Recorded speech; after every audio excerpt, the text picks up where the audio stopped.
آج انسان پریشان ہے کیونکہ اس کے پاس ہر چیز کے لیے وقت ہوتا ہے سوائے نماز کے۔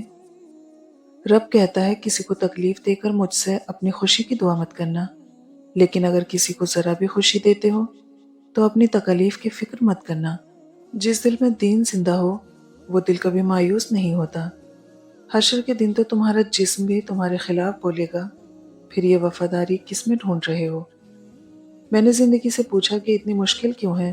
زندگی نے ہنس کر کہا، دنیا آسان چیزوں کی قدر نہیں کرتی۔ مقدر بدل جائے گا، تم راتوں کو اٹھ کے اللہ سے مانگو تو صحیح۔ رشتے اور راستے تب ختم ہو جاتے ہیں جب پاؤں نہیں دل تھک جاتے ہیں۔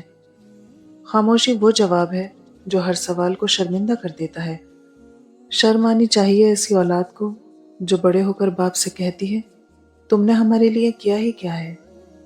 وقت نے سب کی اوقات دکھا دی مگر افسوس وقت پر نہیں دکھائی۔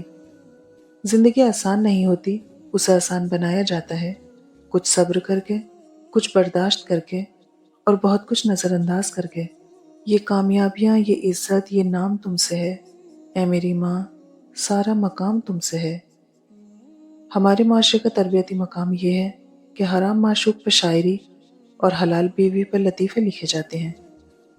دنیا وہ کتاب ہے جو کبھی نہیں پڑھی جا سکتی، اور زمانہ وہ استاد ہے جو سب کچھ سکھا دیتا ہے۔ دنیا میں کروڑوں کتابیں ہیں مگر الحمدللہ قرآن پاک دنیا کی سب سے اعلیٰ کتاب ہے۔ نسلی دوست وہ ہوتا ہے جو جتنا بھی ناراض ہو وہ دشمن کی صف میں کھڑا نہیں ہوتا۔ تکلیفوں کو بھلایا جا سکتا ہے، تکلیف دینے والوں کو نہیں۔ سنی سنائی باتوں پر فوراً یقین مت کیا کرو، جھوٹ ہمیشہ سچ سے زیادہ جلدی پھیلتا ہے۔